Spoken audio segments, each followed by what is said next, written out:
लोग कहते हैं कोई वजीफा बता दें रोजी में बरकत का, बीमारी दूर हो जाए, अल्लाह राजी हो जाए। अरे भाई, सबसे बड़ा वजीफा ही 5 वक्त की नमाज है। वो पढ़ते नहीं, बाकी वजीफे पूछ रहे हो हैं। यकीन करें, अहादीस में मजमून मिलता है, नमाज से रोजी में बरकत होती है, नमाज बीमारियों को दूर कर देती है, नमाज अंधेरी कब्र का चराग है, नमाज आपकी तबीयत को हशाश बशाश पूछे रहे। नमाज अच्छी जो माशाल्लाह नमाजी मुझे देख रहे हैं, सुन रहे हैं, आप जब भी वुजू करते हैं बताएं कितना टेंशन रिलीज हो जाता है, बंदा नया हो जाता है। कारोबार काम काज से उठकर थका हुआ है, वुजू करे, नमाज पढ़े, उसके बाद लगता है नई एनर्जी आ गई, इतना फ्रेश कर देती है नमाज। नमाज पढ़े तो ना। नंबर 1, किसी सूरत नमाज कज़ा नहीं होनी चाहिए। मस्जिदों में आया करो। हाँ, कहा जाता है कि एक जगह पर डाकुओं की एक टीम ने किसी मालदार शख्स को लूटा, उसके घर में घुस गए। जैसे ही घर में घुसे तो उस शख्स की आंख भी खुल गई, उसने शोर मचा दिया। तो जैसे ही शोर मच गया तो डाकू भागने लग गए, तो मोहल्ले वाले भी उनको पकड़ने के लिए पीछे भागने लग गए। वो डाकुओं की जो टीम थी वो आगे आगे, मोहल्ले वाले चोर चोर कह के पीछे भागते रहे। आगे जाकर डाकुओं को एक मस्जिद नजर आई, कोई और जगह तो समझ नहीं आई। वो मस्जिद में घुस गए और मस्जिद में जाकर झूठ मूठ नमाज पढ़ने लगे। मोहल्ले वाले ढूंढते ढूंढते मस्जिद में आ गए। कहा यहाँ तो नमाजी नमाज पढ़ रहे हैं, डाकू लगता है कहीं और चले गए। वो डाकुओं को छोड़कर वापस चले गए। अब जो डाकुओं का सरदार था ना, बड़ा अक्लमंद आदमी था, उसने अपनी टीम को जमा किया और कहता यार एक बात बताओ, आज मैंने झूठ मूठ नमाज की नकल की है, अल्लाह के घर में आ गया तो अल्लाह ने दुनिया की जिल्लत और रुसवाई से बचा लिया। अगर सच नमाज पढ़ेंगे तो फिर कितनी बरकतें मिलेंगी। अल्लाह इधर भी बचा लेगा, उधर भी बचा लेगा। मैं नियत करता हूं कि आज के बाद मैंने डकैती नहीं मारनी, मैंने हराम कमाना नहीं है, मैं तौबा करता हूं, तुम भी चाहो तो तौबा कर लो। उसके चेलों ने कहा हमारी डकैती में भी आप सरदार थे, अब जब तौबा आप कर रहे हैं तो तौबा में भी हम आपके साथ हैं। सबने तौबा कर ली, अल्लाह की बारगाह में रुजू लाए और नेक नमाजी बन गए। अब नमाज जो है ना, वो किस तरह और कहां कहां बचाती है। कुरान पाक में अल्लाह करीम इरशाद फरमाता है, इन्नस्सलात तन्हा अनिल फहशाइ वल मुनकर, कि बेशक नमाज बेहयाई और बुरी बातों से रोकती है। ये बड़ी कमाल की चीज है। लोग कहते हैं यार माशरे को ठीक करो। सच्ची बात यह है कि हम माशरे को नमाजी बना दें, बंदों को नमाज को ठीक कर लेंगे। अगर आप किसी की नमाज दुरुस्त कर लें और उसको नमाजी बना दें ना, हम कहें यार इसके अंदर ये भी बुरी आदत, ये भी बुरी आदत, ये भी बुरी आदत, आप इसको ठीक नमाज पढ़ना सिखा दें, बाकी काम नमाज कर लेगी। क्योंकि रब ने कुरान में फरमाया ना कि नमाज बेहयाई और बुरी बातों से रोकती है। नमाज शैतान पर पता है कितनी भारी है। शैतान जब नमाज फर्ज हुई ना तो शैतान रोने लगा, तो उसके शागिर्द जमा हो गए और रोने धोने की वजह पूछी तो कहता है अल्लाह करीम ने मुसलमानों पर नमाज फर्ज कर दी है। शागिर्दों ने कहा फिर क्या हुआ? शैतान कहता है मुसलमान नमाजें पढ़ेंगे और उसकी बरकत से गुनाहों से बच जाएंगे। तो चेलों ने कहा फिर हमारे लिए क्या हुक्म है? जवाब दिया, जब कोई नमाज के लिए खड़ा हो तो उसको एक कहे कि दाईं देख, एक कहे बाईं देख, और उसको उलझा डालो, कंफ्यूज कर दो, ताकि उसका दिल जो है वो नमाज में ना लगे। तो ऐ मेरे प्यारे इस्लामी भाइयों, यहाँ 2 बातें बड़ी अहम हैं। एक तो नमाज शैतान पढ़ने नहीं देता, और पढ़ते हैं तो नमाज में ध्यान नहीं लगने देता। ठीक है ना।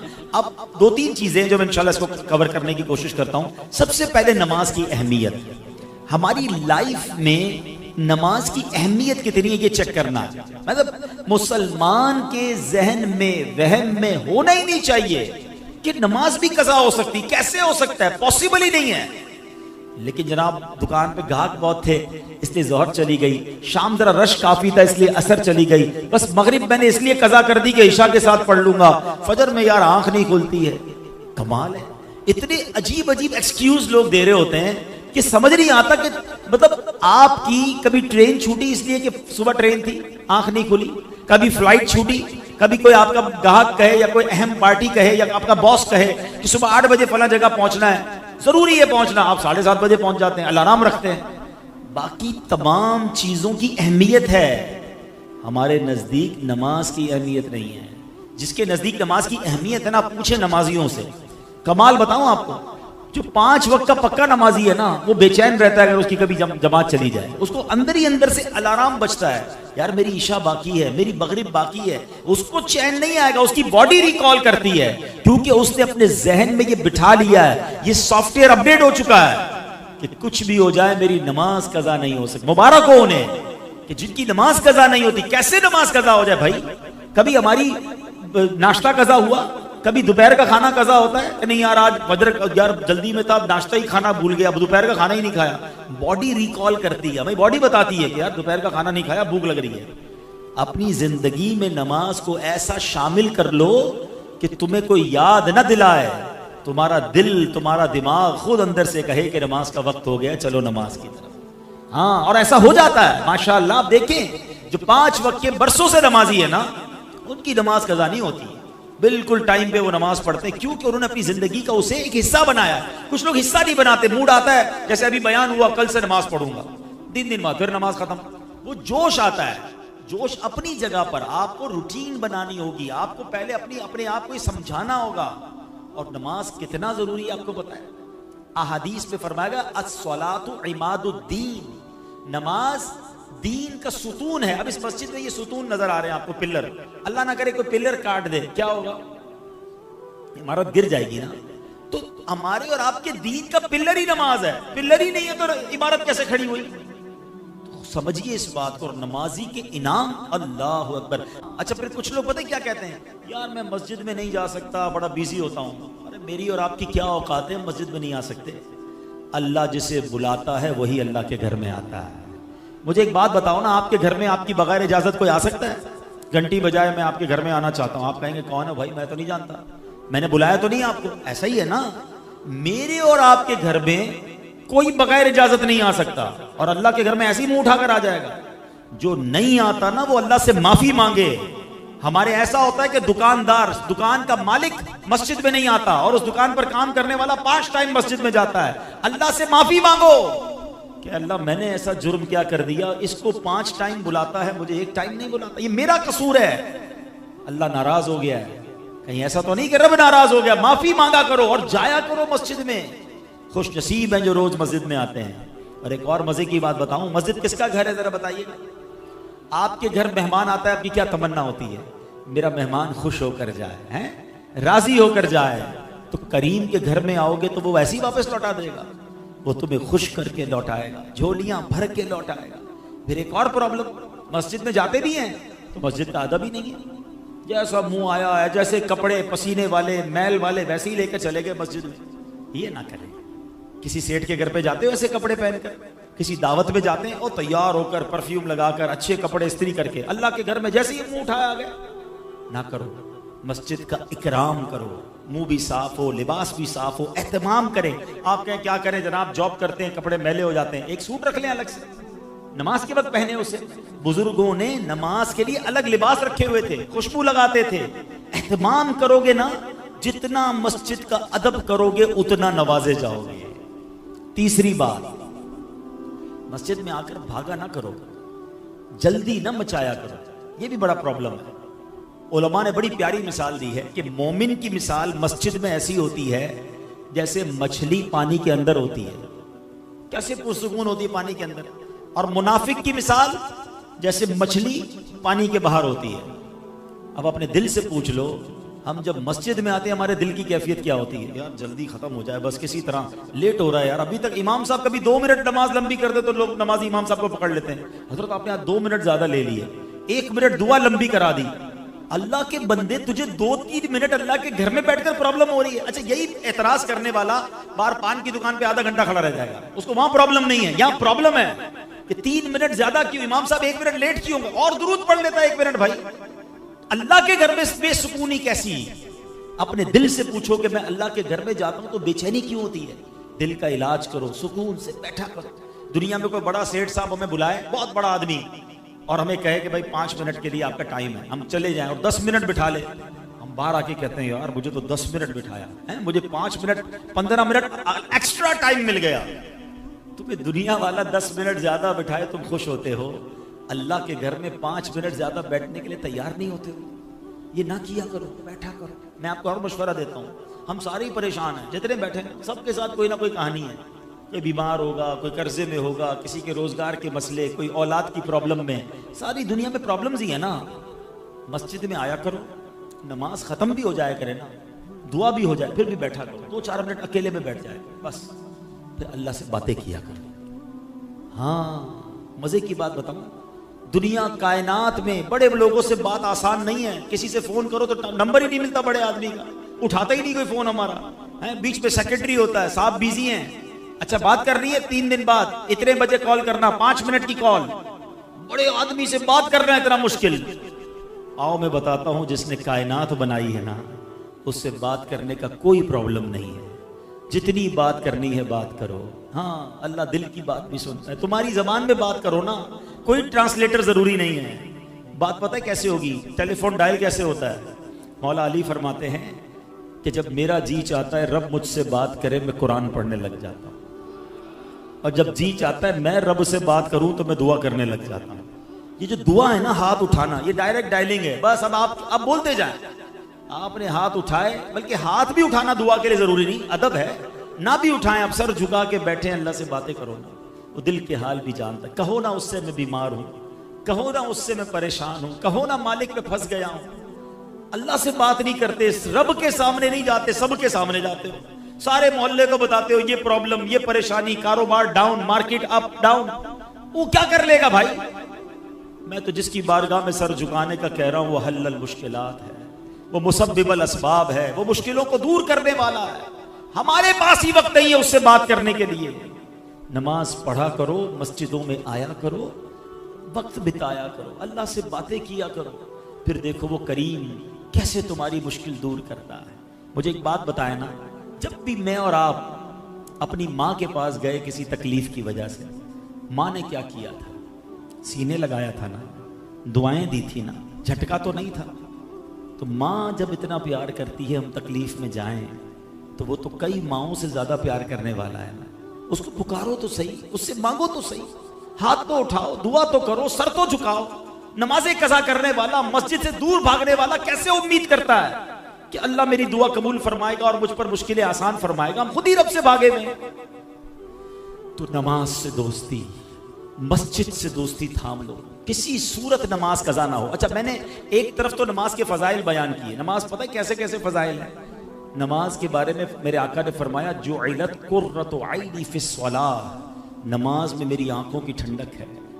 हम कहते हैं गुलामी रसूल में मौत भी कबूल। जिसको मौत कबूल है उसको नमाज कबूल क्यों नहीं है? पहले तो नमाज है ना, मौत की बारी तो बाद में आएगी। खाली नारे लगाने आते हैं। और फिर सुनो, सबसे बड़ा इनाम पता है नमाजी को क्या मिलेगा? कि बरोज़े कयामत उसको अल्लाह करीम का दीदार नसीब हो, रब का दीदार। आ रहा है ना, मेराज का महीना है ना, 27 रजब को सब फिर सुनेंगे इंशाअल्लाह आका की मेराज के वाकया। तो आका को तो मेराज नसीब हुई, हम गुनाहगारों के लिए भी चांस है कि जो नमाजी होगा अल्लाह करीम कयामत के बाद जन्नत में उसको अपना दीदार अता फरमाएगा। अब आपकी मर्जी है, अल्लाह का दीदार करना है तो नमाजें पढ़ो। अच्छा, लेकिन ऐसा नहीं कि नमाज ऑप्शनल है, पढ़ ली तो पढ़ ली, नहीं पढ़ी तो कोई मसला नहीं। नहीं जनाब, सबसे बड़ा गुनाह, बड़े से बड़े गुनाहों की जब भी लिस्ट आप देखेंगे ना, कबीरा गुनाहों की लिस्ट, उसमें नमाज ना पढ़ना शामिल होता है। कि कोई शराब पिए, लोग कहते ओहो शराब पीता है, ओहो ये जुआरी है, ये हीरोइनची है, ये फला गलत काम, बदकारी करता है। ठीक है, ये सारे गुनाह हैं, बड़े गुनाह हैं, मगर इन सबसे बड़ा गुनाह बेनमाजी होना। उसको कोई नहीं बोलता भी बेनमाजी है, क्योंकि सारे ही बेनमाजी है, अक्सर ही बेनमाजी है। ना करो ऐसा, अल्लाह शदीद नाराज होता है जो नमाज नहीं पढ़ता। रिवायतों में आता है कि कोई शख्स एक नमाज जानबूझकर कज़ा कर देना, उसका नाम जहन्नम के उस दरवाजे पर लिख दिया जाता है जिससे वो उसको जहन्नम में दाखिल किया जाएगा। अब आप सोचें, हमें एहसास ही नहीं है नमाज कज़ा हो रही, को सर पे बल भी नहीं आता, कोई अफसोस भी नहीं करता कि यार आज मेरी नमाज कज़ा हो गई, टेंशन ही कोई नहीं है। हालांकि ये सख्त गुनाह, रिवायतों में आता है कि अल्लाह करीम जब किसी से नाराज होगा और बेनमाजी कब्र में जाएगा तो उसको कब्र ऐसे दबाएगी, मेरे आका ने उंगलियां मिलाकर फरमाया कि पसलियां टूट फूट कर एक दूसरे में पैवस्त हो जाएंगी, दोनों तरफ की पसलियां आपस में मिल जाएंगी, कब्र ऐसे दबा देगी बेनमाजी। तो खुदारा नमाज किसी सूरत कज़ा नहीं होगी, नियत करें इंशाअल्लाह।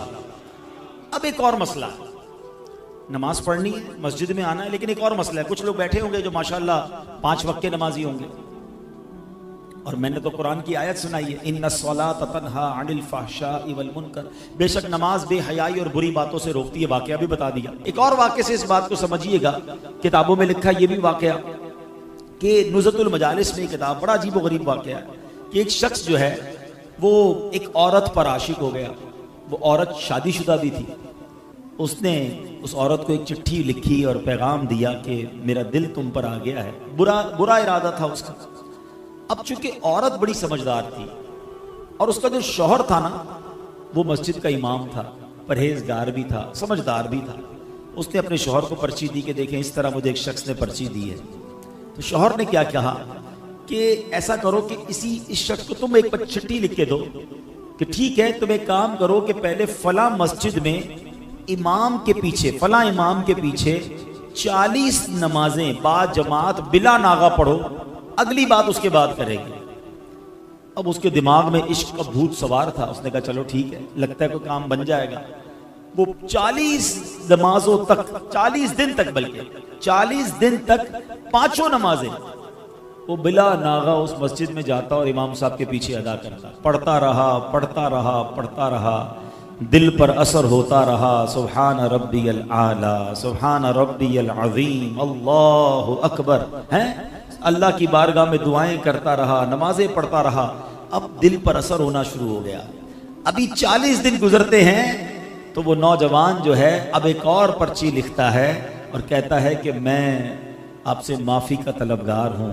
अल्लाह की बारगाह में सजदा करके मुझे पता चल गया, नमाजें मुझे पढ़ते हुए पता चल गया कि ये हराम और रब की नाराज़ी वाला काम है। अगर मोहब्बत करनी है तो अल्लाह से करनी चाहिए, अल्लाह के हबीब से करनी चाहिए। मैं इन तमाम हराम कामों से मैंने तौबा कर ली है और मैं अब अल्लाह की बारगाह में तौबा करता हूँ। मेरी बहन में आपसे जो गलत नीयत थी उस पर भी माफ़ी चाहता हूँ। अल्लाह अकबर। उस औरत ने अपने शौहर को वो पर्ची दिखाई कि देखें ये तो कमाल हो गया, ये शख्स बुरे इरादे से आया, आपने नमाज का कहा, 40 नमाजें अभी पूरी नहीं हुई हैं और उसके दिल की दुनिया बदल गई है। अल्लाह अकबर। उस शख्स की जबान पर अब बेसाख्ता ये जारी हो गया, सदक़ल्लाहुल अज़ीम फी क़ौलिही, अल्लाह ने कुरान में बिल्कुल सच फरमाया है। और क्या फरमाया है? इन्नस्सलात तन्हा अनिल फ़हशाई वल मुनकर, कि बेशक नमाज बेहयाई और बुरी बातों से बचा लेती है, रोक लेती है। हो सकता है आपके ज़हन में ख्याल है यार नमाज तो मैं भी पढ़ता हूँ, झूठ फिर भी नहीं छूट रहा, फिल्में ड्रामे फिर भी नहीं छूट रहे, गलत काम तो फिर भी हो रहे हैं। अच्छा, किसी और के बारे में भी ख्याल आ रहा होगा, वो भी नमाजी है लेकिन वो भी गलत काम करता है। तो पहले तो एक बात तय कर लें, जो कुरान में लिखा है वो सच और हक है, वो बिल्कुल चेंज नहीं हो सकता। इसका मतलब कुरान ने तो हक फरमाया। अब दूसरा ऑप्शन क्या हो सकता है कि जो नमाज पढ़ के भी गुनाह से नहीं बच रहा ना, उसकी नमाज ठीक नहीं है, उसका प्रॉब्लम नमाज में है। और जी हाँ, मेरे आका अलैहिस्सलाम ने फरमाया सबसे बड़ा चोर वो है जो नमाज का चोर है। नमाज में कौन चोरी कर सकता है, हैं? फरमाया हदीस पाक का खुलासा है, जो कव्वे की तरह ठोंग मारता है। हमने देखा कुछ लोग नमाज ऐसे पढ़ते हैं, वो सजदे से खड़े नहीं होंगे पूरे, फिर सजदे में चले जाएंगे, रुकू से खड़े नहीं होंगे फिर सजदे में चले जाएंगे, कव्वे की तरह फरमाया ठोंग मारता है। उनकी नमाज ही ठीक नहीं है, जल्दी जल्दी नमाज पढ़ रहे हैं, न सुकून से रुकू कर रहे हैं, न सुकून से सजदे कर रहे हैं, न प्रॉपर तरीके से नमाज पढ़ रहे हैं। तो ऐसे लोगों की नमाज भी उन पर लानत करती है। हाँ, नमाज में किरात करते हैं ना, तिलावत किस किस को आती है, मखारिज किसके दुरुस्त है, नमाज के पूरे अहकाम है ना। अब जब तक आप कहें मैं नमाज वुजू भी करूं, नमाज भी पढ़ूं और कबूल भी ना हो, ये कैसे हो सकता है? अब साइंस ने बड़ा आसान कर दिया समझाना। पहले हम लोगों को कहते थे, लोगों को समझ नहीं आती थी। अब मिसाल के तौर पे हम हर रोज नमाज में पढ़ते हैं अल्हम्दुलिल्लाह रब्बिल आलमीन, है ना, पढ़ते हैं ना। माना क्या है? तमाम तारीफें अल्लाह ताला के लिए जो आलमीन का रब है, ठीक है ना। लेकिन अगर कोई पढ़े अल्हम्दुलिल्लाह रब्बिल आलमीन, हा और हा में फर्क तो थोड़ा सा ही है, मगर माना क्या बन जाएगा? तमाम शोले और बुराइयां अल्लाह ताला के लिए। अब जिसके तलफ्फुज़ ही ठीक नहीं है, उसकी नमाज का क्या हाल हो रहा होगा? सवाब मिलेगा उसे जो ये कहेगा कुल हुवल्लाहु अहद, कहो कि अल्लाह एक है। कोई कहे कुल हुवल्लाहु अहद, हा की जगह हा पढ़ दे, माना बन जाएगा बुज़दिल है। अब बताओ क्या माना बनेगा? नमाज में क्या फायदा होगा? नमाजें पढ़ी जाओ, सर्दी में वुजू भी कर रहा है बेचारा, नमाज भी पढ़ रहा है, मगर ना मखारिज ठीक है, ना सजदा ठीक है, ना कहीं नमाज सीखी है। तो नमाज कैसे बेहयाई और बुराई से रोकेगी? सीखी कहाँ है नमाज? आप यहाँ मार्केट में काम करते हैं, आपने काम सीखा है, किसी कारीगर के साथ बैठकर आपने कढ़ाई सीखी होगी, सिलाई सीखी होगी, किसी उस्ताद से शागिर्दी इख्तियार करके काम सीखा। नमाज किधर से सीखी मुझे बता दें। क्यों यार, वो अब्बू जैसे पढ़ते थे वैसे हम पढ़ते थे, मोहल्ले में लोग वुजू करते हुए देखा वैसे ही वुजू करना शुरू कर दिया। ऐसे तो नहीं होता ना। अच्छा, फिर जब ऐसी बात हम करते हैं ना कि यार तलफ्फुज की गलती या नमाज के फराइज वाजिबात की गलती नमाज फासिद कर देती है, तो शैतान भी तो है ना। तो शैतान कान में आवाज डालता है, यार ऐसा थोड़ी होता है, अल्लाह माफ करने वाला है, थोड़ा बहुत तो चलता है। तो अब ये थोड़ा बहुत चलता है ना, ये हमें साइंस ने समझाना आपको आसान कर दिया।